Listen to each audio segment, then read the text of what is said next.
ဒီ application တွေကတော့ကျွန်တော်ဇယားချုပ်ဆိုနာမည်ပြထားပါတော့။ဘာလို့လဲဆိုတော့ဒီ application တွေကကျွန်တော်ဝင်ငွေထုတ်ငွေတွေ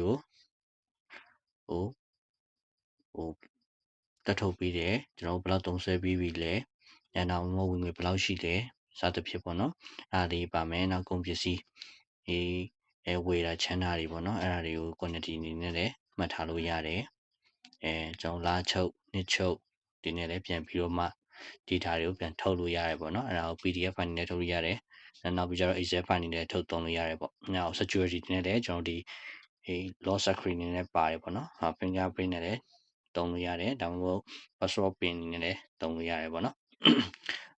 ဥစား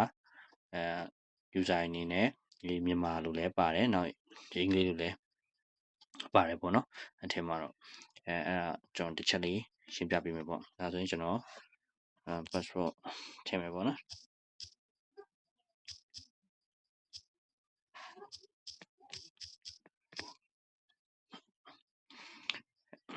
ဒါဆိုရင်ကျွန်တော်တို့ဒီမှာလက်ကျန်ငွေကဘယ်လောက်ပေါ့နော်စုစုပေါင်းဝင်ငွေကဘယ်လောက်စုစုပေါင်းထွက်ငွေကဘယ်လောက်ဆိုတဲ့ဟာလေးပေါ့နော်ဒါတော့ကျွန်တော်တို့ပစ္စည်းincome ရှိမယ်နောက်ပစ္စည်းဝယ်တဲ့အခါမှာကုန်ကျစရိတ်တွေရှိမယ်ပေါ့နော်ဒါလေးအလွယ်ကိုကမှတ်တတ်တဲ့သူဆိုရင်တော့မဟုတ်ပဲနဲ့တခါတည်းဒီ application သုံးဆိုရင်ဒီထဲမှာတခါတည်းမှတ်ထားလိုက်ဆိုရင်ကျွန်တော်တို့တခြားနေရာမှာတွားပြီးတော့ပေါင်းစရာ calculation တွေပါလုပ်ရမလို့တခါတည်းဒီထဲမှာလာရှုံးနေချုပ်တွေအကုန်လုံးကြည့်လို့ရတယ်ပေါ့နော်ဒါသူရဲ့ history ပေါ့နော်ဒါဒီမှာတခုဆိုရင်ပြန်ပြင်လို့ရတယ်ပေါ့နော်ဒါပြင်လို့ရတယ်ကိုမကြိုက်ဘူးဘာညာဆိုလဲဖြတ်လို့ရတယ်ပေါ့နော်ဒီမှာဆွဲဖြတ်လိုက်လို့လည်းရတယ်ဒါမှမဟုတ်ဒီကicon 30လေးကိုနှိပ်လိုက်ဆိုရင်မှာဖြတ်မိဆို delete ပေါ့နော်အဲ့ဒါလေးကိုနှိပ်လို့လည်းရတယ်ပေါ့နော် edit နဲ့ပါတယ်ပေါ့ဒါလေးပါမယ်ကျွန်တော်တို့ဒီမှာအတားအားလုံးပေါ့နော်ဒါမှမဟုတ်ဝင်ငွေပေါ့ဝင်ငွေကိုပြန်ကြည့်လို့ရမယ်ပေါ့နော်ထွက်ငွေဒါမှပစ္စည်းဝယ်ထားတာပေါ့နော်ပစ္စည်းတွေဝယ်တယ်ကုန်ကျန်းဝယ်တယ်ဒါလေးပေါ့နော်ကိုတုံထားတဲ့ဟာလေးကြည့်လို့ရမယ်ပေါ့အဲ့ဒါကိုပြန်မလုပ်လို့ရမယ်ဆိုတော့တွင်းမိဆိုတဲ့test တွေကိုဝင်လိုက်ပေါ့နော်အဲ့ကျတဲ့မှာကျွန်တော်ပစ္စည်းထွက်ငွေရှိမယ်ဝင်ငွေရောင်းရှိမယ်နောက်ပစ္စည်းဝယ်ရှိမယ်ပေါ့နော်ဒါလေးတွေထည့်ထားလို့ရတယ်ပေါ့နော်ဒီမှာတပ်ပုံနဲ့တကွာလည်းတင်ထားလို့ရသေးတယ်ပေါ့နော်ထွက်ငွေမှာဆိုလဲဘလောက်ပေါ့နော်အကြောင်းအရာပါပေါ့ဘာသုံးလိုက်တယ်ဆိုတဲ့ဟာလေးပေါ့နော်ဒါလေးရှိရယ်ကိုထည့်လို့လည်းရတယ်ပေါ့နော်ပေါင်ချတက်ပုံနဲ့ကိုထည့်လို့ရတယ်ပေါ့နော်ဒီကောင်းနေရောဒီပေါင်ချကိုကျွန်တော်လာစဉ်ဒါကိုသုံးမယ်ဆိုရင်လည်းသူက recording လုပ်ပြီးတယ်ပေါ့နော်အဲ့ဒါလည်းလုပ်ပြီးတယ်ပေါ့ okay အဲ့ပြီးကျွန်တော်ဒီမှာလာစဉ်သုံးဆွဲတဲ့ဟာတွေကျွန်တော်တို့ကအခုဒီရပ်ပိုင်းတွေသုံးဆွဲတဲ့ဟာတွေကိုဒီ chat အနေနဲ့ကြည့်လို့ရတယ်ပေါ့နော်ဒီမှာဘယ်လောက် percent ပေါ့ဒီမှာကြည့်လို့ရတယ်ပေါ့နော်ဒီမှာလည်းကြည့်လို့ရတယ်နောက်ပြီးကြရင်ဒီဘက်မှာ menu icon လေး share menu icon ကိုနေလိုက်ရင်ဆိုရင်ကျွန်တော်ဒီထဲမှာစရင်မှတ်တမ်းခုနဟာပဲပေါ့နော်ခုန test တွေအတူတူပဲကိုကြီး profile မှာဒီမှာကျွန်တော် password ချိန်လို့ရမယ် profile ပုံလေးတင်လို့ရမယ်ပေါ့နော်အဲ့ဒါလေးတော့ထည့်ထားပေးတယ်နောက် setting ထဲမှာဝင်လိုက်မယ်ဆိုရင်ကျွန်တော်တို့ကဒီ date mode တွေချိန်လို့ရမယ်unique currency ကိုထိုင်းမှာဆိုရင်တော့ထိုင်းရဲ့currency ကိုသုံးလို့ရတယ်ပေါ့နော်မြန်မာမှာနေတော့မြန်မာ currency ကိုသုံးလို့ရတယ်ပြန်မြန်မာ English language တွေချိန်လို့ရတယ်ပေါ့နော်နောက်ကိုက fingerprint on ကျင်နေဆိုလဲ fingerprint နဲ့ဖွင့်လို့လည်းရတယ်ပေါ့နော်အဲ့ဒါမှာတော့ password print သတ်မှတ်တဲ့ဟာတွေပေါ့သူကဒီကကျွန်တော်ဒီ screen lock ကြချိန်ကိုပြောတာပေါ့ချက်ချင်းကြမှာလားပေါ့နော်ဖွင့်ပြီးရင်တစ်ချက်ပြန်ဖွင့်ချင်တိုင်းဒါ password တောင်းတာမျိုးလုပ်ချင်တာပေါ့နော်အဲ့လိုမျိုးလုပ်မလားဒါမှမဟုတ်30 second ကြာမလားဒါမှမဟုတ်ရင်10 မိနစ်လားဒါမှမဟုတ်5 မိနစ်လားပေါ့နော်ဒါလေးတွေပါတယ်နောက်တစ်ခုကျကျွန်တော်ကလစဉ်ကိုဘယ်လောက်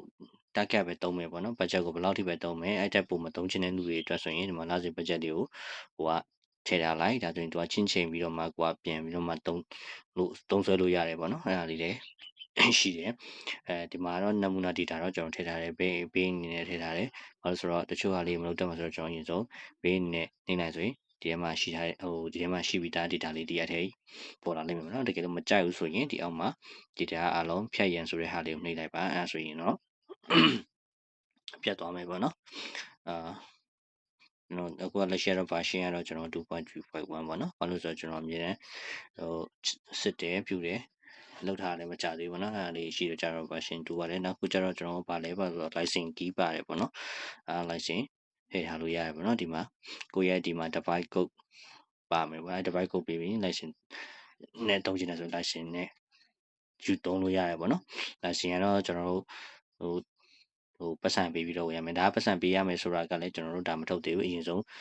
ကိုကြိုက်တစ်ပတ်လောက်စမ်းထုတ်ကြည့်ပါနော်ဒီ application ဒီ license key မထည့်ရသေးပြီးတော့တစ်ပတ်တိကိုသုံးလို့ရတယ်ပေါ့နော်သုံးဆွဲလို့ရတယ်တစ်ပတ်အတွင်းမှာ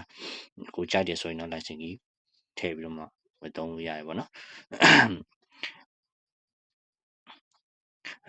ဒီ application လေးရွေးရတာကျွန်တော်တို့နေ့စဉ်သုံးဆွဲတဲ့ဟာလေးပေါ့နော်အဲ့ဒါလေးအတွက်ဒါလေးကိုကျွန်တော်လုပ်ထားတာတကယ်လို့ကို license key လုံးမယ်ဆိုရင် license key ထည့်ဆိုရင်ကိုကဒါမှမဟုတ် offline ပဲသုံးမှာလားပေါ့ online မလို့ offline ပဲသုံးမှာလားဒါမှမဟုတ် online လိုချင်တယ်ဆိုရင်တော့ဒီဖုန်းဘယ်နှလုံးချိန်မှာလဲပေါ့နော်အဲ့ဒါပါတယ်ဖုန်းကို5လုံးချိန်မှာလားဒါမှမဟုတ်နှလုံးပဲချိန်မှာလားပေါ့မဟုတ်ကိုသုံးဆွဲတဲ့user 2ယောက်ဆိုရင်ပေါ့နော်အဲ့ကြရင်တော့ဒီ cloud server ပါတယ်ပေါ့နော် cloud server မှာ data backup တွေနဲ့တော့တင်နေမယ်ပေါ့နော်ဒီ license key လေးထည့်လိုက်တာ ਨੇ data ဒီdata ရနိုင်မယ်ပေါ့နော်ပြတ်သွားတာမျိုးဖြစ်သွားတော့မရှိဘူးပေါ့နော်ဒီ uninstall တင်သွားရင်ပြန်ပြီးတော့မှ license key ပြန်ထည့်နေ activate ဖြစ်သွားတယ်ပေါ့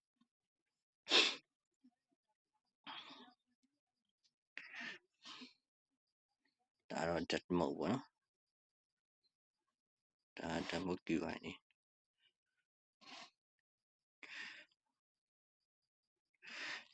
ဒါတော့အစီအခံစာ report ပေါ့နော် report ခံဖြစ်တယ်ကျွန်တော်တို့ဒီတစ်ပတ်အတွင်းမှာသုံးစွဲတာတော့မရှိသေးဘူးဒီလအတွင်းမှာဘယ်လောက်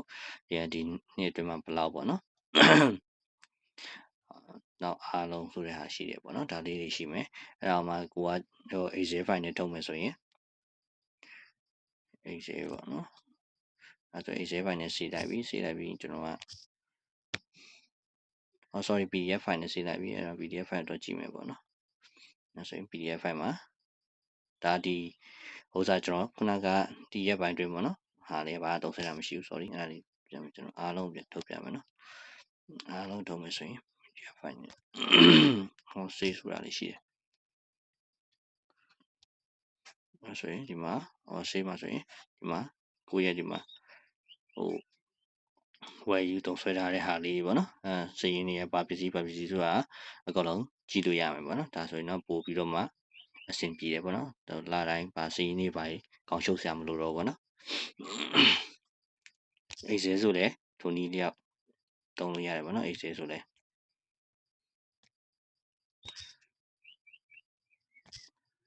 Excel file ဆိုExcel မှာဆိုလဲဒါ Excel file ကိုကွန်ပျူတာမှာဖွင့်လိုက်တာ ਨੇ ဒီ chat တွေနဲ့ပြန်ကြည့်လို့ရပါနော်ဒီမှာနော်ဒါဆိုရင်တော့အားလုံးအဆင်ပြေမယ်လို့ကျွန်တော်ထင်ပါတယ်ကျေးဇူးအများကြီးတင်ပါတယ်